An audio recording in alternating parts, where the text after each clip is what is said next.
کتاب انوار نعمانیہ سید نعمت اللہ جزائری، بہت بڑی شخصیتوں میں سے ہے، علماء میں سے۔ انہوں نے اس روایت کو نقل کیا کہ ایک مرتبہ جناب عیسیٰ اپنے ایک حواری کے ساتھ سفر کر رہے تھے۔ سفر کے دوران ایک مقام پر وہ رکے، اور رکنے کے بعد اپنے شاگرد سے پوچھا کہ تمہارے جیب میں کچھ ہے؟ تو اس نے اپنے جیب میں ہاتھ ڈالے اور کہا کہ میرے پاس 2 درہم ہیں۔ تو جناب عیسیٰ نے اپنے جیب سے 1 درہم نکالے اور اس کے بعد کہا کہ جاؤ جا کر یہ 3 درہموں سے جا کر روٹیاں تہیا کر کے لے کر آؤ تاکہ ہم یہاں پر کچھ کھا لیں۔ وہ جاتا ہے، جا کر روٹیاں لے کر آتا ہے، اور 3 درہم میں سے 3 روٹیاں ملتی ہیں۔ جب وہ راستے میں آتا ہے تو وہ سوچنے لگتا ہے کہ میرے تو اس میں 2 درہم ہیں اور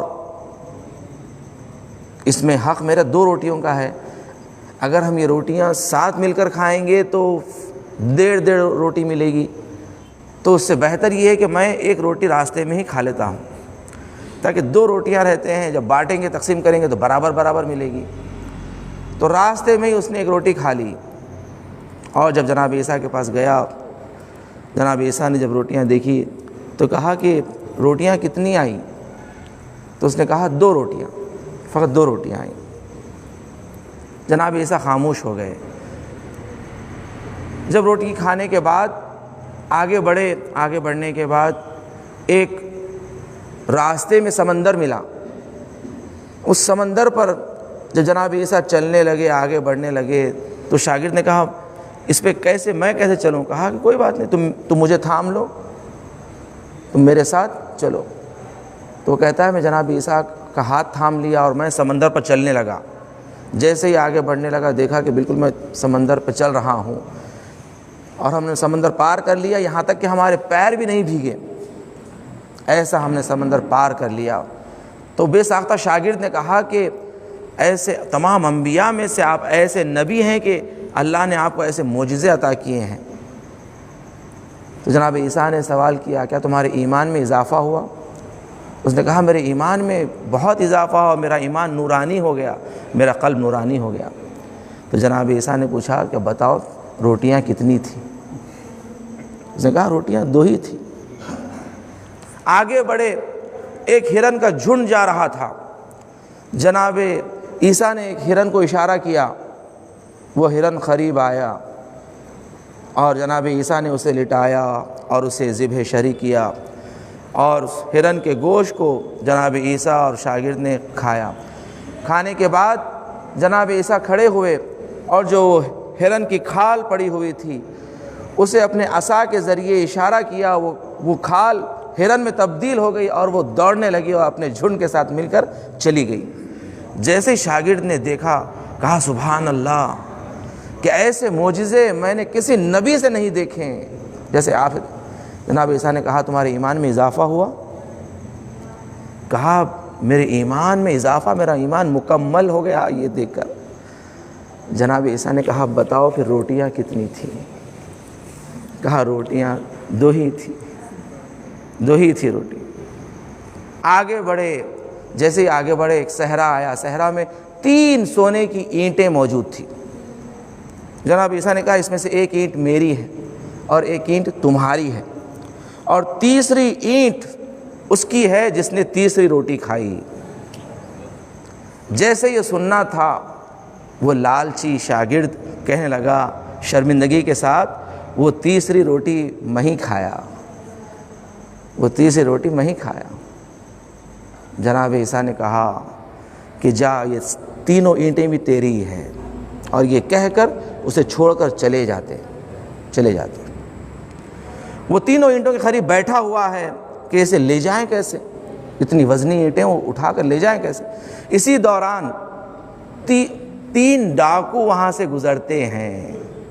جیسے ہی انہوں نے دیکھا کہ ایک شخص 3 سونے کی اینٹوں کے پاس بیٹھا ہوا ہے اکیلا، تو انہوں نے اسے قتل کر دیا، اور قتل کر دینے کے بعد کہا یہ 3 اینٹیں ہم تینوں بانٹ لیتے ہیں، جانے سے پہلے ہم کچھ کھا لیتے ہیں۔ ان تینوں میں سے ایک ڈاکو کو انہوں نے کچھ پیسہ دیا, کہا جا کر روٹیاں لے کر آؤ, ہم روٹیاں کھانے کے بعد یہ تینوں اینٹ آپس میں تقسیم کر لیں گے اور اس کے بعد چلے جائیں گے. یہ روٹیاں لینے جاتا ہے اور جیسے یہ جاتا ہے یہ دونوں کہتے ہیں کہ یہ اینٹیں 3 ہیں, اگر اس کے آنے کے بعد ہم اگر اسے قتل کر دیں تو یہ 3 اینٹیں ہمیں 1.5 اینٹ مل جائے گی. یہ روٹیاں لینے جاتا ہے, یہ راستے میں سوچتا ہے کہ اگر میں روٹیوں میں زہر ملا کر انہیں کھلا دوں یہ تینوں اینٹیں میری ہو جائے گی. یہ زہر آلود روٹیاں لے کر یہ جیسے ہی پہنچتا ہے, انہوں نے اپنے پلاننگ کے مطابق جیسے ہی وہ آتا ہے اسے قتل کر دیتے ہیں, اور وہ جو روٹیاں لاتا ہے وہ روٹیاں بیٹھ کر بڑے مزے سے کھاتے ہیں, اور جیسے ہی روٹیاں کھاتے ہیں زہر کے ذریعے مر جاتے ہیں. جناب عیسیٰ جب وہیں سے گزر ہوا تو دیکھا یہ تینوں اینٹیں وہیں رکھی ہیں, مگر اس کے اطراف 4 لاشیں پڑی ہیں, 4 لاشیں. جیسے ہی جناب عیسیٰ نے منظر دیکھا, کہا کہ دنیا اپنے چاہنے والوں کے ساتھ یہی سلوک کرتی ہے, دنیا اپنے چاہنے والوں کے ساتھ یہی سلوک کرتی ہے. جو جتنا دنیا سے محبت کرے گا دنیا اسے ہی قتل کرتی ہے, قتل کرتی ہے. عزیزان اکرامی دیکھیں اس واقعے میں جو سید نعمت اللہ جزائری نے جو روایت سے نقل کیا, فرمایا کہ دیکھیں محبت اہل بیت فقط دعوے کی حد تک نہ ہو, ہم فقط یہ نہ کہیں کہ ہم علی کے چاہنے والے ہیں, ہم علی کے ماننے والے ہیں, بلکہ علی کی بھی ماننے والوں میں سے بن جائیں. جو اہل بیت علیہ السلام نے بیان کیا ہے وہ بھی یہ نہ کہیں کہ مولا ہماری محبتیں آپ پر قربان, ہماری جان قربان, اور جب بھی پوچھا جائے روٹیاں کتنی تھی تو کہیں 2 روٹیاں تھیں.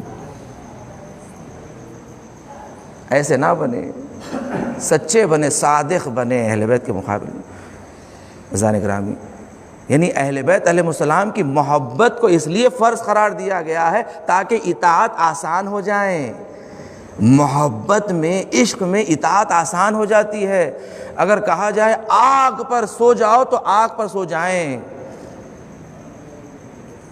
اگر کہا جائے جان دے دو تو جان دے دیں, اس لیے کہ عشق میں جان دینا آسان ہے, عشق میں اطاعت آسان ہو جاتی ہے. اللہ نے اس لیے جب رسالت کا اجر مانگا گیا تو یہ نہیں کہا میری اطاعت کرو, اللہ کی اطاعت کرو, اللہ کی عبادت, اس لیے کہ عبادت کے لیے تو خلق کیا گیا تھا, اللہ وہی مانگ لیتا جو اصل ہدف ہے انسان کی خلقت کا. مگر کیا مانگا؟ محبت اور مودت اہل بیت کو مانگا. اس لیے کہ جہاں محبت اور مودت اہل بیت آئے گی تو اطاعت آسان ہو جائے گی, عبادت آسان ہو جائے گی, فرما برداری پروردگار آسان ہو جاتی ہے, آسان ہو جاتی ہے. پھر اس کے لیے نماز سخت نہیں ہوتی, سجدے سخت نہیں ہوتے. عزیزان کرام دیکھیں فرمایا کہ ایسے بنے. عشق اہل بیت لازمی ہے, عشق اہل بیت اصل مقصد خلقت ہے, اگر کہا جائے تو بھی غلط نہیں ہے. یہی عشق مگر ہمیں خدا تک پہنچاتا ہے, خدا تک پہنچاتا ہے. تو فقط محبت اہل بیت, عشق اہل بیت دعوے کی حد تک نہ ہو جائیں, دعوے کی حد تک نہ ہو. جب کردار کی بات آئی تو ایسے نہ ہو کہ ہم کہیں کہ فقط روٹیاں 2 ہی تھیں,